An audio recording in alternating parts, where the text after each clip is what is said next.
On peut parler du stress, mais le dessiner, c'est quelque chose de sensoriel, le stress. Et donc, ces moments où on somatise, où on a l'impression de mourir, rien ne va. Le dessin permettait une autodérision terrible. Sortez, respirez, c'est le Quality Time. Le journal intime d'une névrosée ordinaire. Alors, ça vous paraît un peu bizarre et pourtant, ça existe. C'est le titre de la nouvelle BD parue le 2 septembre. Collection Marabout chez Hachette, écrite, dessinée, inventée et imaginée par notre amie Rachel Lev. Elle est avec nous. On est très, très content de l'accueillir par Zoom, malheureusement, sur Studio Qualita. Rachel, bonjour. Bonjour Cathy, bonjour à tout le studio. D'abord, on a beaucoup aimé votre travail, on a beaucoup rigolé parce que on se demande vraiment qui est cette Rachel. Ça doit pas être facile tous les jours. Non, pas facile. Pas facile, mais justement, j'ai créé un mode d'emploi pour tous ceux qui seraient curieux de savoir comment les névrosés fonctionnent. Moi, je suis typiquement névrosée, torturée, ashkénaze. Et de sortir une BD comme ça, je vous livre tout ce qui se passe dans ma tête. Alors, Rachel, cette névrosée dans la BD, c'est vous ou c'est une bonne copine ? C'est une personne que je connais particulièrement bien, je pratique, on est bonnes copines, mais c'est pas moi. Je comprends, on partage les névroses, disons. Avant de raconter l'histoire géniale, comme il en arrive beaucoup en Israël, de cette aventure, tout simplement, on va commencer par une planche, une de vos planches qui se trouve dans cette BD qui est en français, dont vous avez signé les illustrations. C'est moment de détente entre mère et fille. Alors là, c'est carrément trash, et dans les couleurs, et dans les dialogues. Il n'y en a pas beaucoup, mais en tout cas, ça dit bien ce que ça veut dire. Comment elle a été accueillie cette BD et comment surtout, avant de nous raconter l'accueil, depuis quelques jours qu'on peut la trouver à la Fnac, dans les étalages, etc. Comment vous avez réussi à la faire publier ? Alors écoutez, c'était un vrai coup de chance. Je pense vraiment que c'est le fait d'être en Israël qui m'a permis de tomber dans l'illustration. Moi, à la base, j'étais architecte. J'ai commencé mes études en architecture à l'école de la Villette à Paris. Et en deuxième année, sur un coup de tête, je décide de faire mon alia. J'apprends l'hébreu. Je m'inscris à l'école de Bezalel. Et c'est là qu'on commence à faire de l'art, de l'architecture, etc. Je finis mon diplôme à Bezalel. Et là, je me dis, OK, maintenant, il faut trouver un boulot. Hors de question de me mettre dans l'architecture. J'avais besoin de plus de liberté, de plus de couleurs, de plus de quelque chose d'un peu plus fun que l'architecture. Et j'ai commencé à dessiner. Je pense que c'est le fait qu'en Israël, on ne nous demande pas quel diplôme on a eu.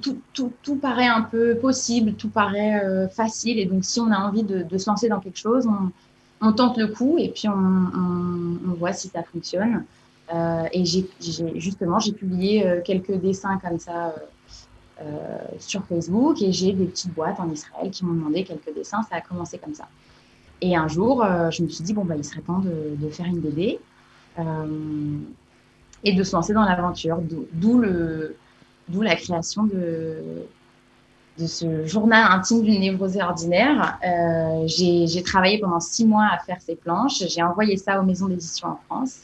Et ça a marché. Donc comme ça, un petit mail, on tremble, on met une pièce jointe. Un mail jointe. avec le PDF. C'est l'histoire d'une névrosée. Une fille qui n'a que des problèmes, zéro solution, qui cherche des problèmes. Quand elle n'a pas de problème, elle en cherche un nouveau.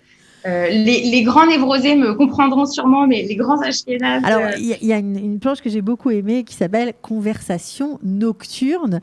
On va la voir tout de suite à l'image. Donc, on va regarder. Voilà, non, c'est pas celle-ci, il la cherche. Elle va monter tout de suite. Qu'est-ce qui vous a inspiré cette planche et cette torture, on va dire, nocturne ? J'espère que ce n'est pas ce que vous vivez quand vous fermez les yeux. Et c'est soirée pyjama avec moi-même tous les soirs. On se pose des questions, moi et mon cerveau, sur absolument tout.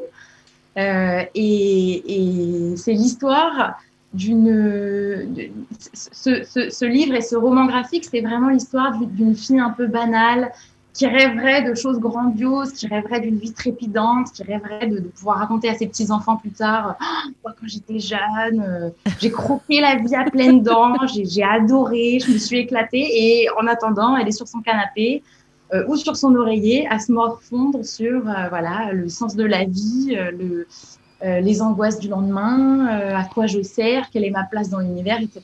Il y a une thématique dans votre BD, voilà, qui est tout à fait dans l'air du temps aujourd'hui, avec, on va dire, l'explosion des réseaux sociaux. Je pense notamment à Instagram, à tous les jeunes qui postent, ou en tout cas qui, pendant qu'ils sont en train de vivre une expérience, ils sont déjà avec leur appareil photo pour le poster sur Insta.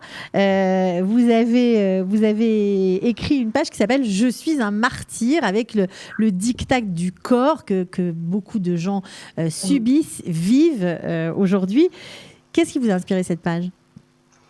Écoutez, je pense qu'aujourd'hui, avec les réseaux sociaux, tout nous paraît possible, tout nous paraît grandiose. Et je pense que c'est très, très facile de pouvoir rêver à quelque chose à une vie de paillettes, de succès. Je pense qu'on a tous envie d'avoir 300 000 followers, de prendre une photo de nous en maillot de bain, de recevoir 6 000 likes.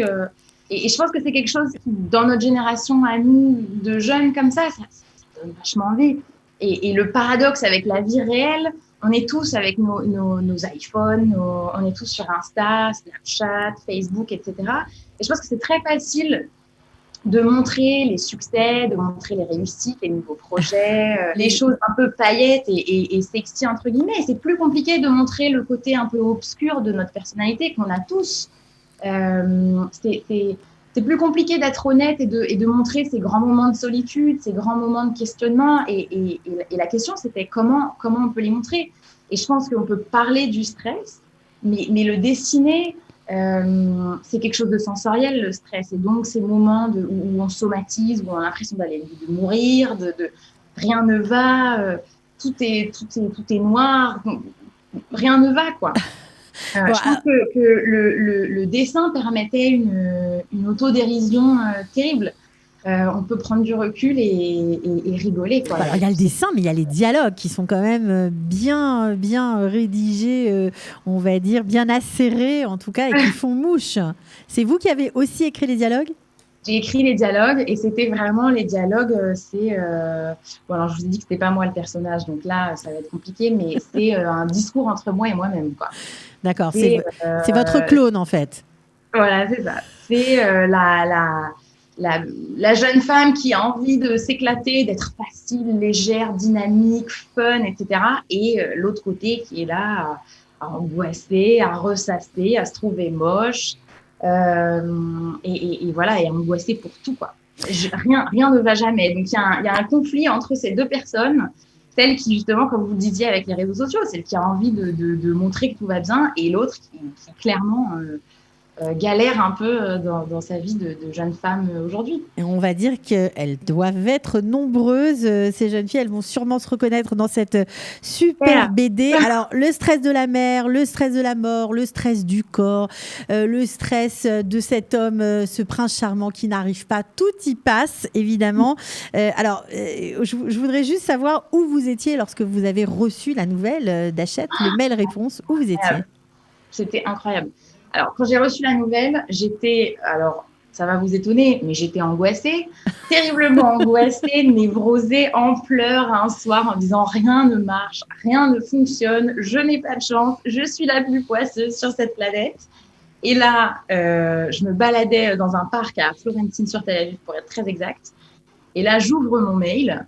Je vois un mail de Marabout Hachette. Je pensais que ça serait encore un refus, donc j'avais même pas envie d'ouvrir. Et je me dis, bon, je l'ouvre comme ça. Et là, je reçois un mail super sympa de la personne qui est devenue mon éditrice aujourd'hui, qui s'appelle Sophie Chevru, et qui me dit, bah, nous, on est partants, c'est parti, on se lance dans l'aventure. Là, ça a été un moment... Ça a été long entre ce mail et le moment où ça s'est concrétisé, où vous avez eu le livre en main ? Ça a été... il s'est passé 6 mois. En fait, alors, manque de peau, je reçois le mail. Le lendemain, la France est confinée. Donc, moi, je me suis dit, voilà, donc il n'y a plus que ça. J'ai une nouvelle. J'attendais cette nouvelle depuis 6 ans. Et le jour où je reçois une bonne nouvelle, ça y est, tout le monde est confiné. tout va être annulé. Donc voilà, j'aurais pas mon livre. Donc c'était vraiment un manque de peau, comme d'hab. J'aurais pu même en faire un dessin. Et finalement, pendant le confinement, on a communiqué, on s'est rencontrés, etc. Et puis on a réussi à faire ce livre que j'ai découvert pour la première fois en arrivant à Paris. Voilà. Parce que là, névrosée, mais quand même pas folle, la guêpe, vous n'avez pas résisté au plaisir d'aller voir la BD, la BD terminée, quoi, le livre, l'objet livre, dans les vitrines de Paris. C'est génial. Ouais. Ah, c'était top. C'était une sensation. Pour être très honnête, j'ai fondu en larmes. Je me suis dit, oh là là. J'ai bien répondu à la névrose au titre. C'est une sensation incroyable d'avoir travaillé comme ça. Et puis encore une fois, j'ai pas fait de formation d'illustration ou quoi que ce soit. Donc, c'est vraiment une belle histoire.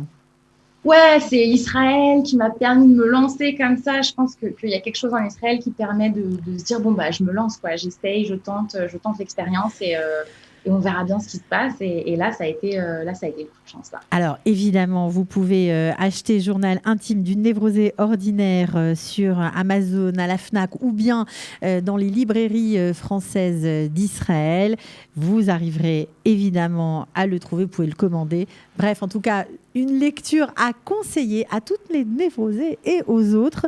On a adoré, franchement, bravo, mesdemoiselles, chapeau. On espère vous voir très vite en Israël et qu'il y aura peut-être une suite.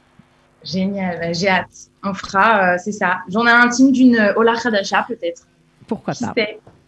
La vie est pleine de surprises. Merci beaucoup, en tout cas, Rachel Lev. Il faut retenir ce nom. À très, très bientôt. Merci, à bientôt. Ciao. Sortez, respirez, c'est le Quality Time.